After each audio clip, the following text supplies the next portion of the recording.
就會提個工人話，我叫佢要小心。拐子佬出沒，細路有保鏢。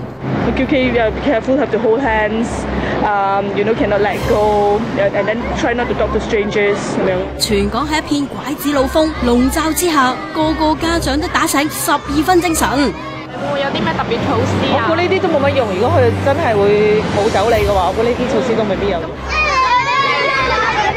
有拐子佬啊，小朋友你哋仲咁開心，真係難為你哋爹哋媽咪仲嚇親死。